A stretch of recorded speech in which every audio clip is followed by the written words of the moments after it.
viens au mariage de ta sœur où je coupe les vivres. C'est non négociable. La voix de mon père, Hubert, a claqué dans le combiné comme un coup de fouet, ce même ton autoritaire, cassant et sans appel qui me faisait trembler de terreur quand j'avais 10 ans.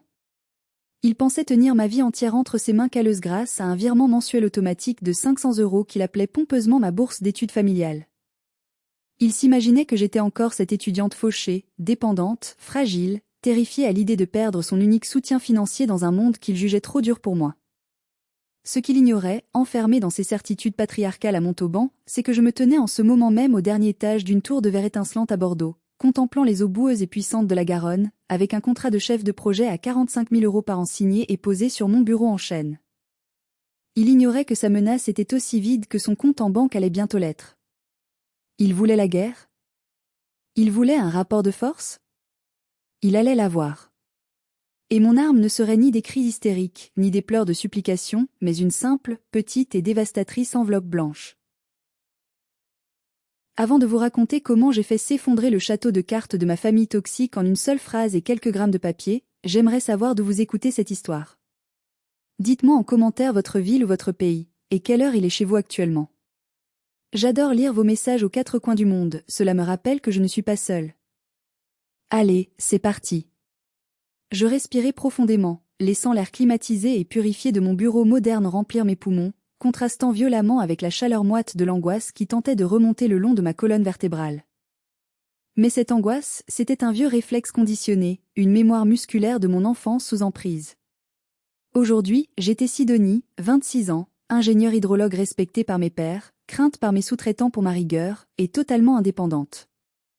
Je n'étais plus la petite fille invisible et maladroite de Montauban qui s'excusait d'exister. Tu m'écoutes, Sidonie? Aboya mon père à l'autre bout du fil, sa patience légendaire s'effritant déjà.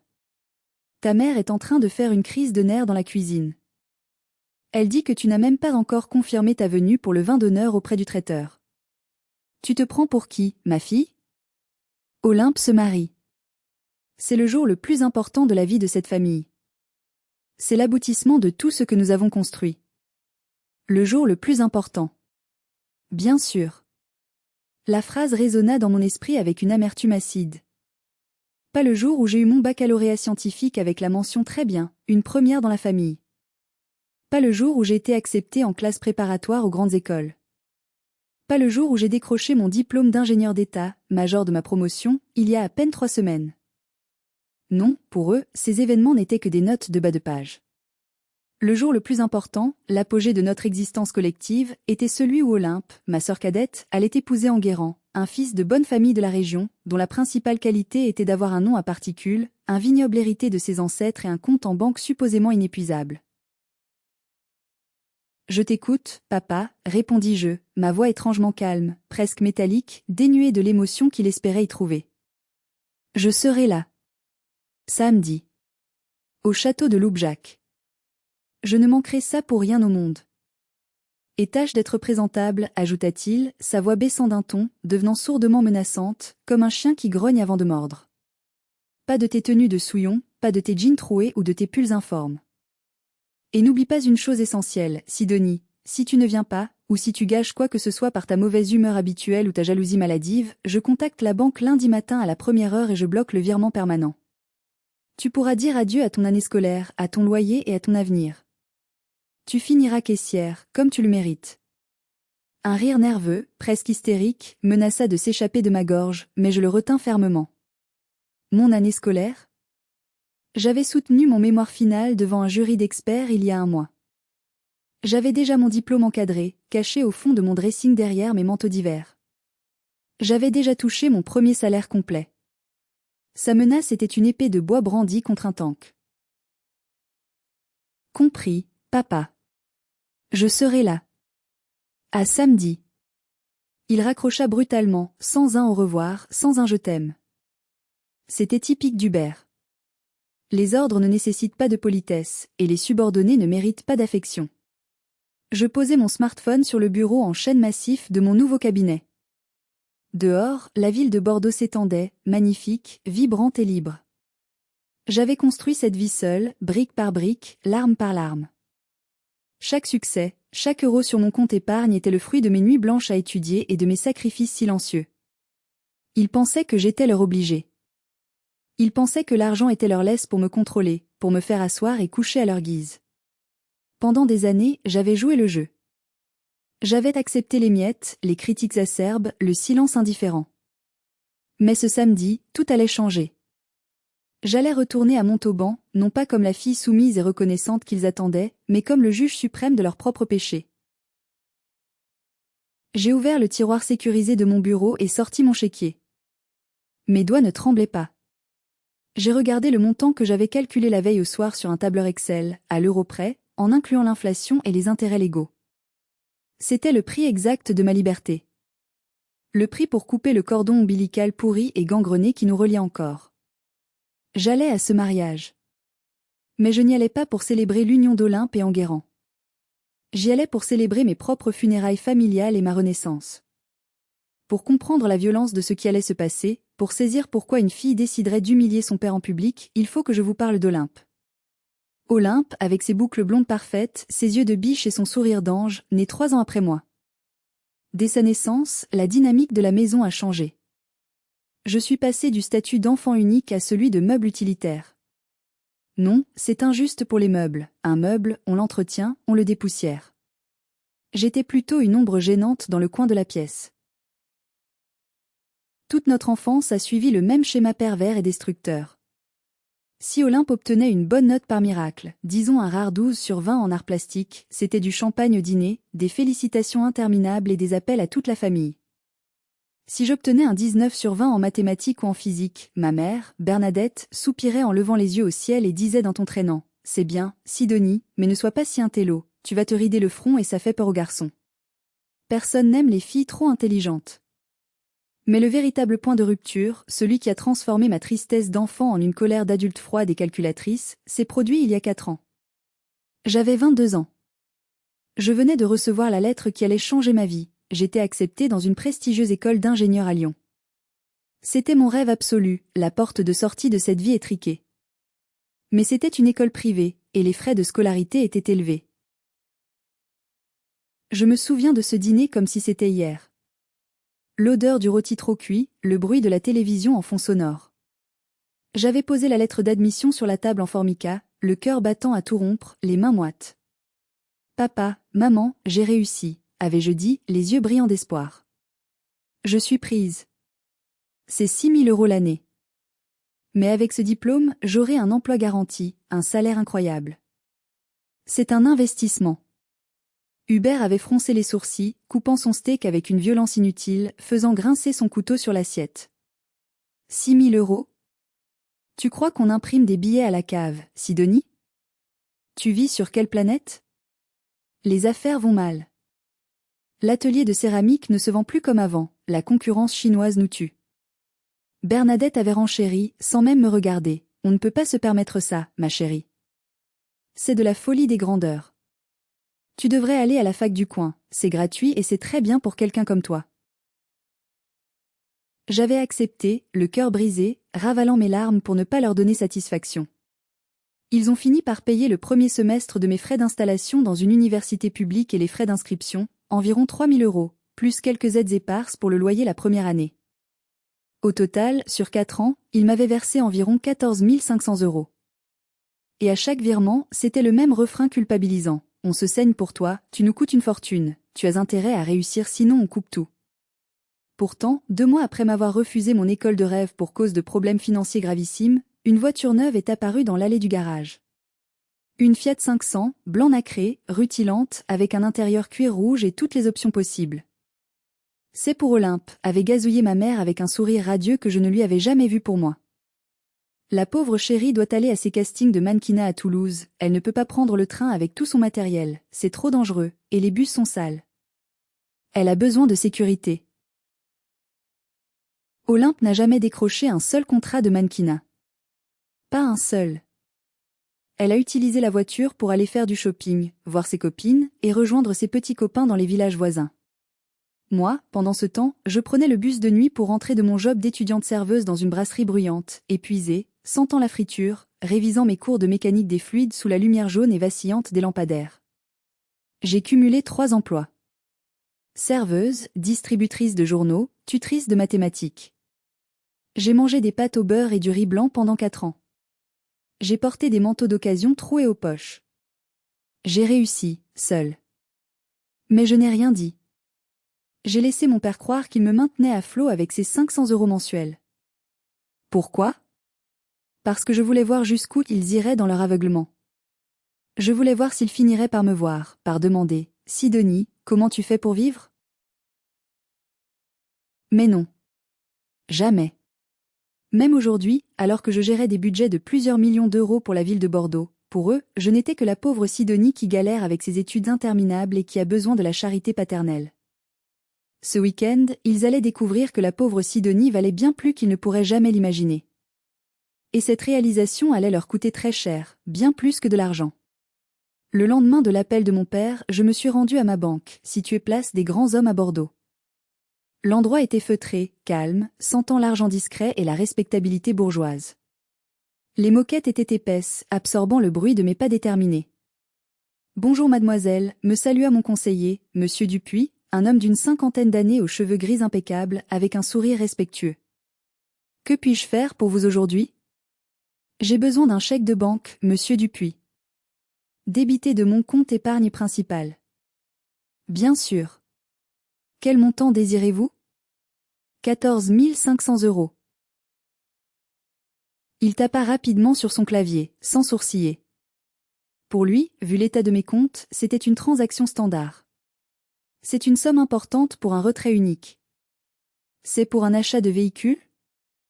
Une mise de fonds pour un appartement ? Je souris, un sourire sans joie qui ne monta pas jusqu'à mes yeux. Non, monsieur Dupuis. C'est pour solder une vieille dette. Une dette morale. Une dette de sang.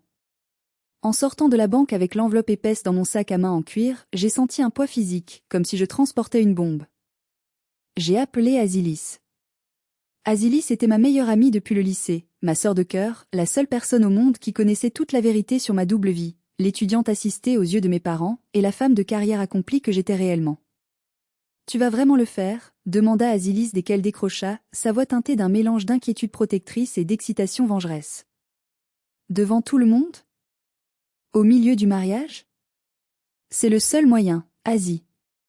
Si je leur envoie le chèque par la poste, ils vont l'encaisser en silence et inventer une histoire comme quoi je leur dois encore plus, ou que c'est un remboursement partiel. Si je le fais en privé, ils vont nier, déformer la réalité, dire que je suis folle. Il faut que ce soit public. Il faut des témoins. Il faut que la honte change de camp. Tu sais qu'ils ne te pardonneront jamais ? Ils sont orgueilleux, Sidonie. Tu vas les briser socialement. Je ne cherche pas leur pardon, Asilis, répondis-je en regardant mon reflet dans la vitrine d'un magasin de luxe. Je cherche ma libération. Je cherche à reprendre mon nom, mon identité.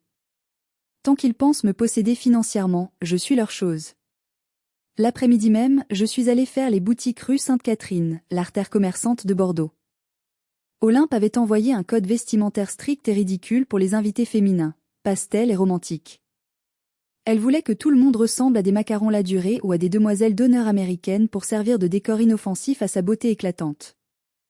J'ai erré dans les rayons, touchant des soies roses poudrées, des chiffons jaunes pâles, des dentelles vermantes. Tout cela me donnait la nausée. Puis, mes yeux se sont posés sur un tailleur dans une vitrine. Bleu marine. Coupe droite, stricte, professionnelle, presque austère. Une tenue de femme d'affaires puissante, pas de demoiselle d'honneur soumise. Une tenue qui criait « Je suis ici par obligation contractuelle, pas par adhésion sentimentale ». Je l'ai acheté sans regarder le prix. En me regardant dans le miroir de la cabine d'essayage, je n'ai pas vu la fille timide qui pleurait dans sa chambre parce que sa sœur avait eu la plus grosse part de gâteau ou le plus beau cadeau de Noël. J'ai vu une étrangère. Une guerrière en armure de laine froide. J'ai vu quelqu'un qui n'avait plus peur. J'étais prête. Le chèque était dans mon sac, brûlant comme une braise. La robe était dans la housse. Ma lettre de démission de la famille était signée. Il ne restait plus qu'à la remettre en main propre, devant l'assemblée des juges. Honnêtement, mettez-vous à ma place un instant. Si vos parents achetaient une voiture neuve à votre sœur juste après vous avoir juré les yeux dans les yeux qu'ils n'avaient pas d'argent pour vos études, qu'auriez-vous fait? Auriez-vous coupé les ponts tout de suite? Ou auriez-vous, comme moi, préparé une vengeance lente et méticuleuse pendant 4 ans? Dites-le moi en commentaire, je suis curieuse de savoir si je suis la seule à avoir cet esprit de justice un peu tordu. Le samedi matin, le ciel au-dessus de l'autoroute A62 qui relie Bordeaux à Montauban était d'un gris menaçant, lourd de nuages bas, comme si la météo elle-même désapprouvait ce que je m'apprêtais à faire. Je roulais dans ma propre voiture, une berline allemande noire, discrète mais puissante, avec des sièges en cuir chauffant, que j'avais acheté le mois dernier avec mon bonus de signature. J'avais prévu de la garer loin de l'entrée principale du château, derrière les fourrés épais du parc, pour ne pas éveiller les soupçons. Il devait continuer à croire jusqu'au dernier moment que je venais en train de seconde classe ou en covoiturage bon marché. Le château de Loubjac se dressait au milieu des vignes vallonnées, imposant, ancien et prétentieux, exactement le genre d'endroit qu'Olympe choisirait pour épater la galerie et prouver sa valeur sociale. Le parking en gravier blanc était déjà rempli de voitures de luxe, des Porsche, des Mercedes, des SUV flambant neufs, les véhicules de la famille d'Enguerrand et de leurs amis fortunés du vignoble. À peine avais-je posé le pied sur les graviers de l'allée que ma mère, Bernadette, surgit telle une harpie en tailleur Chanel rose bonbon, probablement une contrefaçon bien imitée ou achetée à crédit, connaissant l'état réel de leurs finances. Son visage était figé par trop de maquillage et de stress. « Sidonie !» siffla-t-elle en m'agrippant le bras avec une force surprenante. Ses ongles manucurés s'enfoncèrent dans ma chair à travers le tissu de ma veste. « Tu es en retard. » « De 10 minutes. » « Et, mon Dieu, qu'est-ce que tu portes? » « C'est une horreur. » Elle me scanna de haut en bas avec un dégoût non dissimulé, comme si j'étais une tache de vin sur une nappe blanche. « Je t'avais dit pastel. » Olympe t'avait envoyé le nuancier par mail 3 fois. Tu as l'air d'une guichetière de banque de province ou d'une croque-mort en service. Tu vas gâcher l'harmonie des photos. Tu le fais exprès, c'est ça? Tu veux l'humilier? Bonjour à toi aussi, maman, dis-je froidement, dégageant mon bras de sa prise d'un mouvement sec. Je vais bien, merci de demander. La route s'est bien passée. Ne commence pas avec ton insolence passive-agressive, répliqua-t-elle, les yeux lançant des éclairs. Va te mettre au fond, près du buffet, derrière les plantes. Et essaie de sourire, pour l'amour du ciel. Les parents d'Enguerrand sont là. Ils possèdent la moitié des vignobles de l'appellation. Ne nous fais pas honte. Ne parle pas de tes problèmes d'argent. Contente-toi d'opiner du chef. Je me dirigeai vers la terrasse en pierre où se tenait le vin d'honneur. C'était un défilé de vanité provinciale. Les rires étaient trop forts, trop forcés, les bijoux trop brillants pour être de bon goût. Et au centre de tout cela, Olympe. Elle était magnifique, je devais l'admettre avec une pointe de tristesse. Sa robe était une splendeur de dentelle de Calais et de tulle de soie, valant probablement plus que toutes mes années d'études réunies. Elle rayonnait, mais c'était un éclat artificiel. Elle m'aperçut et son visage parfait se tordit en une grimace de désapprobation. Elle s'excusa auprès de son cercle d'admirateurs et vint vers moi, traînant sa traîne de 3 mètres sur les dalles. « Tu as mis du bleu marine, dit-elle, non pas comme une constatation, mais comme une accusation de haute trahison.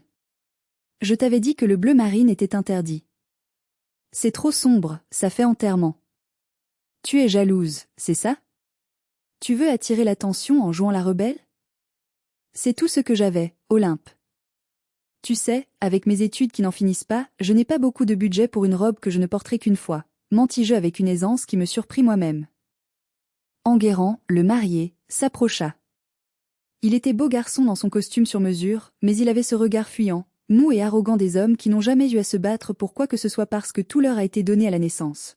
« Laisse tomber, mon amour, dit-il en posant une main possessive et lourde sur l'épaule nue d'Olympe. Elle fait de son mieux avec ce qu'elle a. Tout le monde n'a pas ton goût inné ni ta classe. » Il me jeta un regard de pitié condescendante qui me donna envie de vomir sur ses chaussures italiennes. Salut Sidonie. Merci d'être venue, malgré tout. On sait que c'est compliqué pour toi. Malgré tout? Malgré quoi? Malgré ma pauvreté supposée? Malgré ma médiocrité intellectuelle face à leur splendeur? Je serrai mon sac à main contre moi. L'enveloppe à l'intérieur semblait vibrer, brûler mes doigts à travers le cuir. Je ne voulais pas rater ça pour rien au monde, Enguerrand, répondis-je avec un sourire tranchant comme un rasoir qui n'atteignait pas mes yeux. C'est un jour révélateur. Un jour de vérité. Ils repartirent vers leurs invités, rayonnants et superficiels, persuadés d'être les rois du monde. Je restais seul, un point sombre et dense dans une mer de pastels vaporeux, attendant mon heure. Mon père était là-bas, près de la fontaine de champagne, en train de faire de grands gestes, riant fort. Je savais que le moment approchait. Le moment de faire éclater la bulle dorée. Le vin d'honneur battait son plein. Le soleil commençait à descendre, baignant le château d'une lumière dorée trompeuse. L'alcool déliait les langues et gonflait les égos démesurés.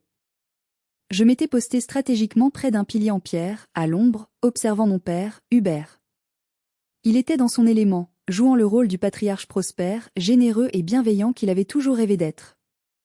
Il tenait le père d'Enguerrand, un homme distingué et riche, par l'épaule, parlant assez fort pour que tout le cercle autour de l'entende. Vous savez, mon cher, disait Hubert, sa voix portant par-dessus la musique douce du quatuor à cordes, ce n'est pas facile d'élever deux filles aujourd'hui avec les valeurs traditionnelles. Mais Bernadette et moi, nous n'avons jamais compté quand il s'agissait de leur avenir. Pour Olympe, ce mariage de princesse, c'était une évidence. Et pour Sidonie, il fit un geste vague et dédaigneux dans ma direction sans même me regarder. Comme on chasse une mouche, nous finançons ses études depuis des années. Des années. C'est un gouffre financier, elle enchaîne les diplômes, elle se cherche, mais que voulez-vous? L'éducation, c'est sacré. On se sacrifie, on se prive, pour qu'elle puisse trouver sa voie, même si c'est long. Des murmures admiratifs parcoururent l'assemblée. Quels parents dévoués, entendis-je d'une vieille dame perlée. Quelle générosité, c'est rare de nos jours. Ils portent tout sur leurs épaules. La bile me monta à la gorge, acide et brûlante. C'en était trop. C'était le mensonge de trop. L'hypocrisie était devenue physique, insupportable. Je décollai mon dos du pilier froid et m'avançai. Le bruit de mes talons sur les dalles de pierre résonnait étrangement fort, claquant comme des coups de feu, ou peut-être était-ce juste le battement assourdissant de mon cœur dans mes oreilles. Je fendis la foule. Les gens s'écartaient instinctivement, sentant peut-être l'énergie électrique, presque dangereuse, qui émanait de moi. Je n'étais plus la fille invisible. J'étais une tempête qui approchait. J'arrivais à la hauteur de mon père. Il s'interrompit au milieu d'une phrase, son verre de champagne à mi-chemin de ses lèvres. Son sourire se figea en voyant mon expression. « Sidonie ? Qu'est-ce que tu fais ? » « On parle entre adultes, dit-il, agacé d'être interrompu dans sa performance théâtrale. « Retourne à ta place. » Je ne clignai pas des yeux. Je ne baissai pas le regard. Je plongeai la main dans mon sac et en sortis l'enveloppe blanche, immaculée. Puisque tu parles d'argent, papa, et de tes immenses sacrifices, je pense que c'est le moment idéal, devant tous tes amis, pour te donner ceci. Il fronça les sourcils, puis son expression s'éclaira d'une lueur cupide et satisfaite. Il pensa que c'était un cadeau. Peut-être pensait-il que j'avais emprunté de l'argent à la consommation pour offrir un chèque de mariage décent, pour acheter mon pardon. Il posa son verre sur une table haute et prit l'enveloppe avec un sourire suffisant. « Ah, tu as fait un effort finalement. C'est bien. Tu commences à comprendre comment ça marche. » Il déchira l'enveloppe avec ses gros doigts boudinés, pressé de voir le montant. Il en sortit le chèque bleu pâle certifié de la banque. Il le regarda. Il cligna des yeux. Il le regarda encore, approchant le papier de son visage comme s'il ne comprenait pas ce qu'il lisait. Sa bouche s'ouvrit, se referma, mais aucun son ne sortit. Bernadette s'approcha, curieuse et avide. « Qu'est-ce que c'est, Hubert ? Combien elle a donné ?» Elle regarda par-dessus son épaule, lut le chiffre, et poussa un petit cri étouffé, portant la main à sa gorge. « 14 500 €, annonçai-je, ma voix claire, ferme et projetée, coupant le silence qui s'était installé autour de nous comme une lame de guillotine. C'est le montant exact, ajusté à l'inflation et aux intérêts légaux, de ce que vous avez payé pour mon premier semestre et mes frais d'installation il y a 4 ans. C'est tout ce que vous m'avez donné. Pas un centime de plus. » Hubert devint rouge brique, puis violet. La veine sur son front se mit à palpiter dangereusement. « Qu'est-ce que ça veut dire ?» balbutia-t-il, cherchant ses mots, piégé. « C'est une blague ? Ça veut dire que je vous rembourse, continuai-je, impitoyable, savourant chaque syllabe. Vous n'avez cessé de me menacer de couper les vivres. De me faire du chantage affectif et financier à chaque fois que je ne me pliais pas à vos caprices ou que je ne souriais pas assez. Mais la vérité, papa, c'est que je me finance seul depuis 4 ans. J'ai travaillé la nuit en faisant la plonge. J'ai mangé des restes de clients. J'ai donné des cours particuliers le week-end. Et devinez quoi? J'ai fini mes études sans vous. Je fis une pause, laissant l'information pénétrer les esprits de l'assemblée. Je suis ingénieur, papa. J'ai été major de ma promotion il y a 3 semaines. J'ai un poste de direction à Bordeaux, dans un grand cabinet. Je gagne déjà plus que toi. Alors reprends ton argent. C'est le prix de ma liberté. À partir de cette seconde précise, tu n'as plus aucun pouvoir sur moi. Tu ne peux plus rien me couper, rien me retirer, rien m'ordonner. Je ne te dois plus rien. Ni argent, ni obéissance, ni silence. Le silence était total, absolu, terrifiant. Même les oiseaux dans les arbres semblaient s'être tus par respect pour le carnage. On aurait pu entendre une épingle tomber sur le gravier. Les invités d'Enguerrand, la haute société locale, fixaient Hubert comme s'il était une bête curieuse, un imposteur démasqué. Le masque du père généreux venait de tomber en miettes, révélant le tyran mesquin et menteur en dessous. Les mains d'Hubert tremblaient de rage incontrôlée. Il froissa le chèque dans son poing serré. La honte publique se transformait en fureur pure, en violence. Il leva la main. Je vis le mouvement au ralenti. Il allait me gifler. Devant tout le monde. Il allait essayer de me remettre à ma place par la force. Je ne reculai pas d'1 millimètre. Je relevai le menton, le défiant du regard, mes yeux plantés dans les siens. Fais-le, murmurai-je, assez fort pour qu'il m'entende, mais assez bas pour que ce soit intime. Fais-le, papa. Et je porte plainte demain matin. Et je m'assurerai que tout mon auban, que tous tes clients, sachent exactement qui tu es, un homme qui frappe sa fille parce qu'elle a réussi sans lui. Son bras resta en l'air, suspendu par l'hésitation, par la peur du scandale, par le regard horrifié des beaux-parents d'Olympe. Olympe pleurait quelque part derrière moi, un sanglot bruyant et infantile. Bernadette semblait au bord de l'évanouissement, s'agrippant à la nappe du buffet. Hubert abaissa lentement son bras, le souffle court, vaincu. Sors d'ici, cracha-t-il, de la salive au coin des lèvres. Sors d'ici tout de suite. Tu n'es plus ma fille. Tu es morte pour nous. C'est le plus beau cadeau que tu pouvais me faire, répondis-je. Adieu, Hubert. Je fis volte-face, mes talons pivotant sur le gravier avec une précision militaire. Je ne courus pas. Je ne voulais pas leur donner cette satisfaction de me voir fuir comme une enfant effrayée. Je marchai, tête haute, le dos droit, traversant la foule des invités pétrifiés qui s'écartaient sur mon passage comme les eaux de la mer Rouge devant Moïse. Je sentais leur regard dans mon dos, un mélange complexe de choc, de curiosité morbide, chez certains, je le jure, d'une admiration réticente. J'avais fait ce que beaucoup rêvaient de faire, dire la vérité aux puissants. Je rejoignis ma voiture garée loin derrière les haies de laurier. Une fois à l'intérieur, les portières verrouillées, le silence de l'habitacle me tomba dessus comme une chape de plomb. L'adrénaline qui m'avait tenu debout commença à retomber. Mes mains, qui avaient été si stables devant mon père, se mirent soudain à trembler violemment, de façon incontrôlable. Je dus serrer le volant de toutes mes forces, jusqu'à ce que mes jointures blanchissent, pour les calmer. J'avais fait exploser la bombe nucléaire. J'avais détruit l'illusion familiale. Il n'y aurait pas de retour en arrière possible. Je démarrai le moteur et sortis du domaine sans un regard en arrière dans le rétroviseur. En m'engageant sur la route départementale sinueuse, loin du château, loin des vignes, loin d'eux, je laissai échapper un cri. Pas un cri de douleur, pas un cri de tristesse. Mais un cri primal, sauvage, libérateur, qui venait du fond de mes tripes. C'est fini. Hurlai-je dans l'habitacle vide, les larmes roulant enfin sur mes joues.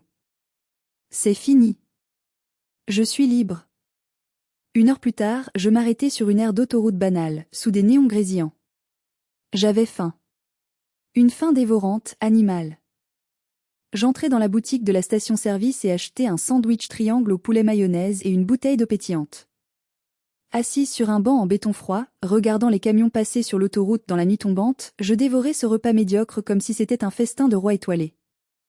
C'était le meilleur repas de ma vie. C'était le goût de l'indépendance totale. Je sortis mon téléphone de mon sac pour vérifier l'heure. L'écran s'alluma, noir de notifications. Une avalanche. 53 appels manqués. 20 messages vocaux.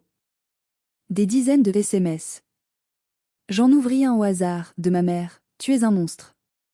Tu as tué ton père. Il est humilié devant tout le département. Olympe ne s'arrête pas de pleurer, son maquillage est ruiné. Reviens et excuse-toi à genoux immédiatement si tu veux qu'on te pardonne un jour. Un autre d'Olympe, je te hais. Tu as toujours été jalouse de moi. Tu as tout gâché parce que tu es une vieille fille aigrie et moche qui ne supportera jamais que je sois heureuse. Et un de mon père, simple et glaçant, tu vas le payer. Je te promets que tu vas le payer très cher. Je n'ai pas répondu. Je n'ai ressenti aucune culpabilité, juste une immense fatigue. J'ai appuyé sur bloquer pour le numéro de ma mère. Bloqué pour Olympe. Bloqué pour Hubert. Puis, j'ai fini mon sandwich, jeté l'emballage dans la poubelle jaune, et repris la route vers Bordeaux, vers ma tour de verre, vers ma vie. Je pensais que c'était la fin de l'histoire. Je pensais que j'avais coupé la tête de l'hydre et qu'elle allait mourir. Mais je me trompais lourdement. Le passé est une bête tenace, et les secrets de famille ont la peau dure. Je ne savais pas encore que mon coup d'éclat n'était que le début d'une réaction en chaîne qui allait révéler des mensonges bien plus sombres et des escroqueries bien plus graves que je ne l'avais jamais imaginé. La semaine qui suivit fut étrangement calme, comme le calme avant la tempête. Je retournai travailler le lundi matin comme si de rien n'était.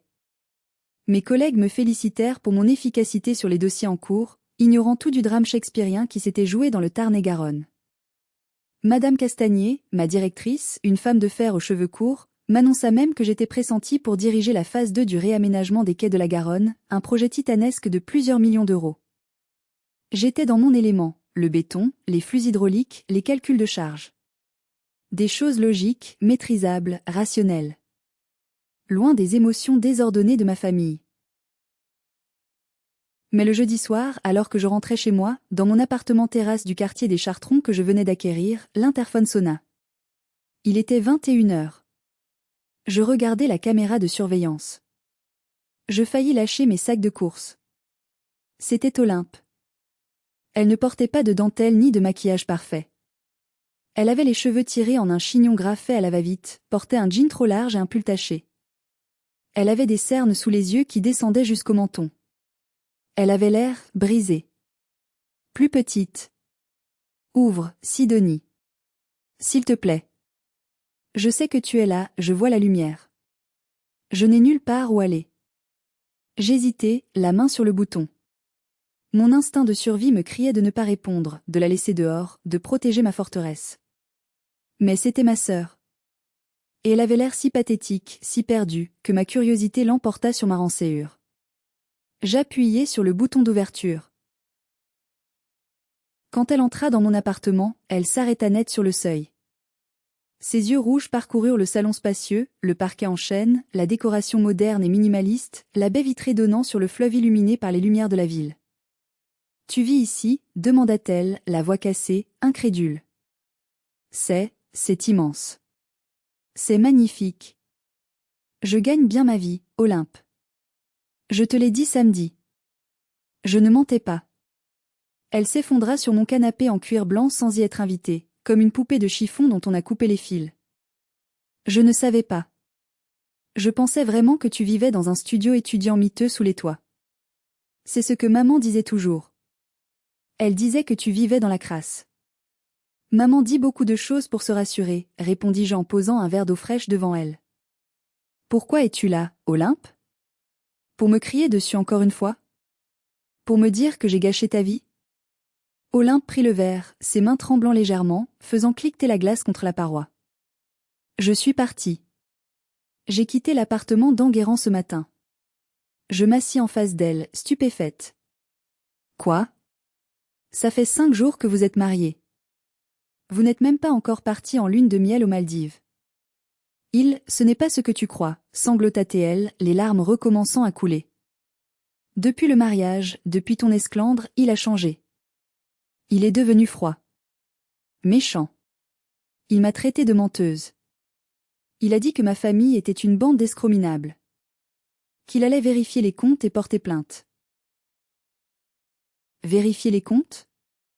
Répétai-je, un frisson glacé parcourant mon échine. De quel compte il parle? Olympe renifla bruyamment, s'essuyant le nez avec sa manche. Je ne sais pas. Je ne comprends rien à l'argent, tu le sais bien, on ne m'a jamais appris. Mais il parlait d'un prêt. Un gros prêt que papa lui a demandé il y a 6 mois en secret. Je me penchai en avant, mon regard se durcissant. Combien, Olympe? Dis-moi le chiffre. 40 000 €, murmura-t-elle, honteuse. Papa lui a dit que c'était pour payer ton doctorat aux États-Unis. À Harvard. Le monde sembla s'arrêter un instant. Le silence dans la pièce devint assourdissant. Mon doctorat? Dis-je doucement, articulant chaque mot. Je n'ai jamais voulu faire de doctorat. Je travaille. Et je n'ai jamais mis les pieds aux États-Unis de ma vie. Je sais. Cria Olympe, paniquée. C'est pour ça que j'ai eu peur. Enguerrand hurlait dans le salon. Il disait qu'il allait porter plainte contre papa pour abus de confiance et escroquerie. Sidonie. Papa et maman sont ruinés. Ils ont utilisé ton nom, ta réputation d'étudiante éternelle, pour soutirer de l'argent à mon mari.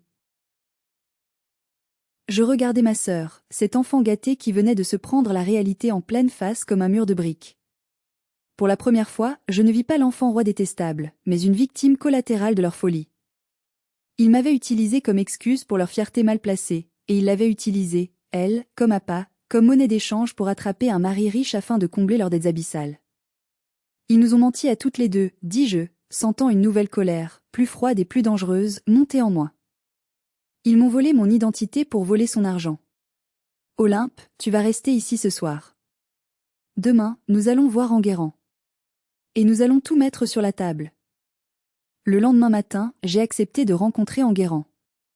Olympe avait arrangé le rendez-vous, terrifiée à l'idée d'affronter son mari seul. Elle avait besoin d'un bouclier, et pour la première fois, j'ai accepté de l'être. Nous nous sommes retrouvés dans une brasserie neutre et bruyante, près de la gare Saint-Jean à Bordeaux, un terrain neutre loin de Montauban. Enguerrand arriva, l'air furieux, mal rasé et fatigué. Il ne portait pas de cravate. Quand il me vit, son expression changea légèrement. Il n'y avait plus de pitié condescendante dans ses yeux, mais une méfiance calculatrice, celle d'un homme d'affaires qui réalise qu'il a mal évalué son adversaire. « Alors c'est vrai ?» lança-t-il sans préambule en s'asseyant lourdement. « Tu n'es pas étudiante ? Tu n'es pas à Harvard ?»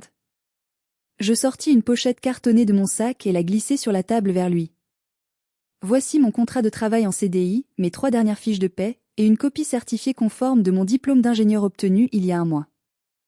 Je travaille depuis 3 ans en alternance et maintenant à plein temps. Je n'ai jamais demandé d'argent à mes parents pour un doctorat imaginaire. Je ne savais même pas qu'il t'avait parlé. » Enguerrand ouvrit la pochette. Il parcourut les documents avec fébrilité. Son visage devint blême, puis gris. Il passa une main nerveuse dans ses cheveux gominés. « Les salauds, murmura-t-il, la voix tremblante de rage contenue. Ton père est venu me voir dans mon bureau, il y a 6 mois. Il a pleuré. Hubert a pleuré devant moi. Il a dit que tu étais brillante, un génie, que tu avais une opportunité unique aux États-Unis, mais que la bourse ne couvrait pas tout. Il a joué sur ma corde sensible, sur l'honneur de la future famille, sur la solidarité. Il m'a dit, aide ma fille aînée, et tu aideras la famille entière. Il m'a emprunté 40 000 €. Il a signé une reconnaissance de dette, promettant de rembourser après la vente d'un terrain constructible qu'il possédait, qui n'existe probablement pas. Il n'y a pas de terrain, confirmai-je impitoyablement. Ils ont vendu les derniers terrains il y a 10 ans pour payer des vacances aux Seychelles. Et l'argent n'est jamais allé vers moi. Ils l'ont probablement utilisé pour payer la location du château pour votre mariage, le traiteur, et la robe d'Olympe. Ils ont payé ton mariage avec ton propre argent, Enguerrand. Olympe, assise à côté de moi, baissa la tête, rouge de honte. Ma robe coûtait 8 000 €, murmura-t-elle. Enguerrand frappa du poing sur la table, faisant sursauter les clients voisins et renverser le sucrier. C'est de l'escroquerie pure et simple. Je vais les traîner en justice. Je vais les détruire. Je vais saisir leurs maisons, leurs meubles, leurs voitures, tout. Je ne laisserai rien. Il se tourna vers Olympe avec un regard noir. Et toi? Tu savais? Tu étais complice? Non? Cria-t-elle, les larmes aux yeux. Je te jure, Enguerrand. Je croyais qu'ils étaient riches. Ils m'ont toujours tout acheté. Je n'ai jamais regardé les comptes. Je regardais cet homme, riche mais dupé par sa propre vanité, et ma sœur, gâtée mais ignorante des réalités de la vie. C'était un spectacle pathétique. Enguerrand, intervins-je calmement. Tu peux les attaquer. Tu gagneras, c'est certain. Mais tu sais qu'ils n'ont plus rien. Si tu saisis la maison, elle est probablement déjà hypothéquée 3 fois. Tu ne récupéreras pas ton argent. Tu ne récupéreras que des miettes et la satisfaction de les voir à la rue. Ça me suffit, grogna-t-il. Personne ne me vole 40 000 € et sans tir. C'est une question de principe. Fais ce que tu as à faire, dis-je en me levant. Mais laisse Olympe en dehors de ça. Elle est aussi bête qu'elle en a l'air concernant l'argent, elle ne mentait pas. Elle est aussi victime que toi dans cette histoire. Olympe me donna un coup de pied sous la table, indigné, mais je vis de la gratitude dans ses yeux mouillés. J'avais insulté son intelligence pour sauver son intégrité morale. Je vais réfléchir, dit Enguerrand en se levant à son tour. Mais dis à ton père de se trouver un bon avocat. Ou un bon cardiologue. Parce que je ne vais pas le lâcher. Je vais lui mettre une pression telle qu'il regrettera d'être né. Sa phrase était prophétique. Car 3 jours plus tard, le téléphone sonna à nouveau. Et cette fois, ce n'était pas une menace en l'air. C'était ma mère. Je n'avais pas débloqué son numéro, je tenais bon. Mais elle m'appelait d'un numéro inconnu, fixe, probablement celui de l'hôpital. J'ai décroché, sentant mon estomac se nouer. Allô? Tu es contente? Sa voix était un mélange terrifiant de sanglots hystériques et de venin pur. Ton père est aux urgences. Infarctus massif.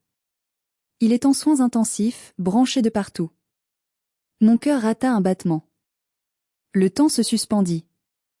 Malgré tout, malgré la haine, les insultes, le vol, c'était mon père. La petite fille en moi, celle qui voulait juste qu'il la regarde avec fierté une fois dans sa vie, eut peur. Une peur viscérale, irrationnelle.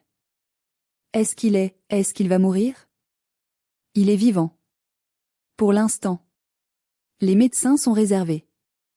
Mais c'est ta faute, Sidonie. Tout est ta faute. Enguerrand a envoyé un huissier hier matin à la maison.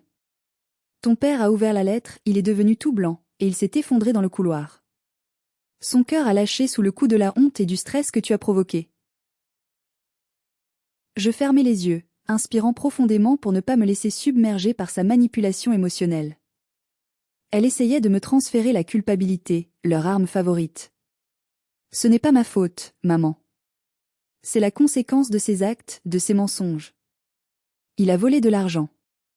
Le stress vient de la dette, pas de moi. On a fait ça pour la famille. Pour Olympe. Pour que tout le monde soit heureux. Et toi, avec ton égoïsme, ta froideur, tu as tout détruit. Tu dois venir. Maintenant. Il demande à te voir. Il réclame Sidonie. J'ai raccroché et j'ai appelé Asilis immédiatement. N'y va pas, me dit-elle fermement. C'est un piège émotionnel, Sidonie. Ils vont utiliser sa maladie pour te faire plier. C'est classique. Je dois y aller, Asie. Pas pour lui. Pas pour le sauver. Mais pour moi. Pour clore le chapitre définitivement. Si je n'y vais pas, je serai toujours la méchante qui a abandonné son père mourant dans leur version de l'histoire. Je veux voir la vérité de mes yeux. Je suis retournée à Montauban le soir même. L'hôpital sentait l'éther, le désinfectant bon marché et la tristesse des salles d'attente. Quand je suis entrée dans la chambre 304, Hubert était allongé, branché à des moniteurs qui bipaient rythmiquement. Il avait l'air petit, gris, fragile dans cette blouse bleue trop grande. Loin du tyran qui tenait au téléphone il y a une semaine. Bernadette était assise sur une chaise en plastique, Olympe debout près de la fenêtre, l'air perdu et terrifié. Hubert ouvrit les yeux. Il me vit. Ses yeux n'avaient pas changé. Ils étaient toujours calculateurs. Sidonie, Croassatéil, la voix pâteuse. Je m'approchai du lit, gardant une distance de sécurité d'1 mètre. Je suis là, papa. Tu as réussi, hein? Murmura-t-il avec difficulté. Tu nous as bien eus au mariage. Tu as fait ton petit effet. Je n'ai fait que dire la vérité. Il fit une grimace qui se voulait un sourire, mais qui ressemblait à un rictus de douleur. Tu as de l'argent, maintenant. Maman m'a dit. Tu es directrice. Tu as un gros salaire. Je me tendis, tous mes muscles se contractant. Je savais où cela allait. Le piège se refermait. Enguerrand, ce vautour, il veut nous détruire. Il veut la maison. La maison où tu as grandi, Sidonie. Tes souvenirs. C'est la maison que vous avez hypothéquée pour payer vos apparences, rectifiai-je froidement. Sidonie, tu peux nous sauver. Tu es la seule. Tu as un bon salaire, pas de dette. Les banques te feront confiance. Tu peux reprendre le prêt. Tu peux payer Enguerrand. C'est 40 000 €. Pour toi, ce n'est rien, c'est 1 an de salaire. Pour nous, c'est la vie ou la mort sociale. Il tendit sa main perfusée vers moi, ses doigts tremblants cherchant les miens. Fais ça, ma fille. Paie la dette. Et on oublie tout. On oublie l'esclandre. On oublie le passé. Tu redeviens notre fille. Tu seras la sauveuse de la famille. On sera fiers de toi. Le chantage ultime. L'amour conditionnel à son paroxysme. Paie, et on t'aimera. Achète ton ticket d'entrée dans la famille. C'est le moment crucial de toute ma vie. Mon père, sur son lit d'hôpital, branché à des machines, me demande 40 000 € pour racheter son amour et sauver la maison familiale. Que feriez-vous? Vous payez pour avoir la paix et sauver les apparences? Ou vous laissez vos parents couler pour leur apprendre une leçon, quitte à passer pour un monstre? Dites-moi ce que vous feriez à ma place en commentaire, car la décision que j'ai prise a choqué tout le monde. Je regardais sa main tremblante tendue vers moi. Pendant une seconde, une fraction de seconde vertigineuse, j'ai failli dire oui. C'est tellement ancré en nous, ce besoin biologique de sauver nos parents, d'obtenir leur validation, d'entendre enfin « je suis fier de toi ». C'était la clé qu'il me tendait, paix, et tu seras enfin la fille préférée.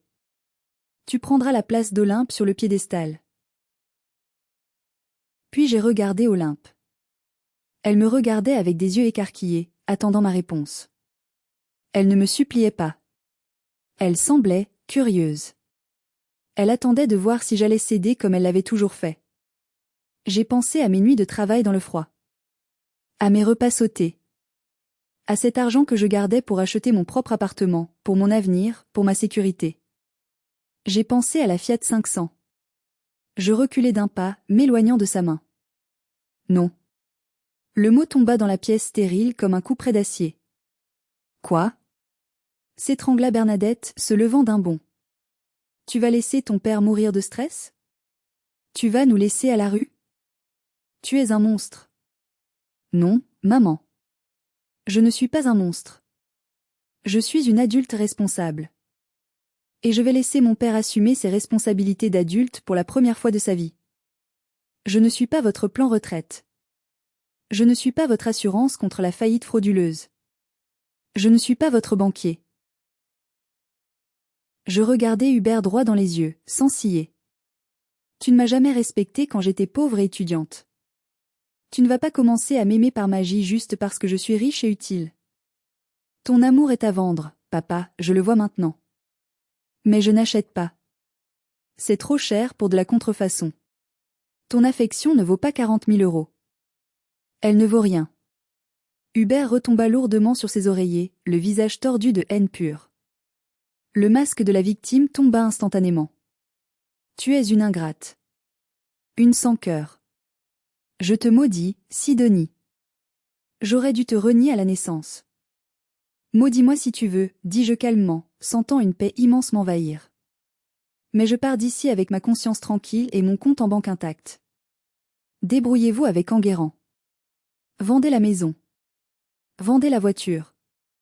Apprenez à vivre avec vos moyens. Je me tournai vers Olympe, qui était restée silencieuse. Si tu as besoin d'aide pour trouver un vrai travail, appelle-moi. Je t'aiderai à faire un CV. Je t'aiderai à t'inscrire à des formations. Mais je ne donnerai pas un centime liquide à ces deux-là, et je ne te donnerai pas d'argent non plus. Olympe me regarda, stupéfaite. Puis, lentement, elle hocha la tête, les larmes aux yeux. Merci, Sidonie, murmura-t-elle. C'est juste. Je sortis de la chambre d'hôpital sous les cris hystériques de ma mère qui m'insultait dans le couloir. Je marchai vers la sortie, mes talons claquant sur le lino, indifférente au regard des infirmières. Je me sentais légère. Incroyablement légère. J'avais brisé la dernière chaîne. J'avais tué le père symbolique pour pouvoir vivre. Les mois qui suivirent furent une étude de contraste saisissante, presque littéraire. À Bordeaux, ma carrière décollait en flèche. Le projet des quais de Garonne fut inauguré en grande pompe au printemps. Le maire de Bordeaux me serra la main devant les caméras, les flashs crépitèrent. Le journal Sud-Ouest titra en pleine page, Sidonie L., l'ingénieur qui redessine la ville. J'étais sur une estrade, entourée de gens qui respectaient mon intelligence, mon travail et ma parole. J'achetai finalement mon appartement-terrasse. Un vrai chez moi, où personne ne pouvait entrer sans mon invitation, où aucun cri ne résonnait. À Montauban, c'était la débâcle totale. Enguerrand ne lâcha rien, motivé par sa fierté blessée. Mes parents durent vendre leur maison précipitamment, bien en dessous du prix du marché, pour éviter la saisie judiciaire publique. Une fois Enguerrand remboursé, ainsi que les divers crédits à la consommation qu'il cachait, il ne leur restait presque rien. Ils déménagèrent dans un petit T2 sombre en location dans une banlieue triste de Toulouse. Hubert, affaibli par son cœur et son ego brisé, passait ses journées à regarder la télévision, amer, ressassant sa haine. Bernadette dut prendre un emploi de caissière à mi-temps dans un supermarché pour payer les factures, elle qui avait toujours méprisé les petites gens et les métiers de service. L'ironie du sort était cruelle, mais juste. Et Olympe ? C'est là que l'histoire devient intéressante et pleine d'espoir. Enguerrand et elle divorcèrent 3 mois après le mariage. Sans argent, sans qualification, Olympe se retrouva au pied du mur. Elle m'appela un soir, en pleurs, paniquée. Je ne sais rien faire, Sidonie. Je suis nulle. Je ne suis bonne à rien, juste à être belle, et même ça, ça ne dure pas. C'est ce qu'ils t'ont fait croire pour te garder dépendante, lui dis-je doucement. Tu as du goût. Tu as l'œil pour les détails, pour les couleurs.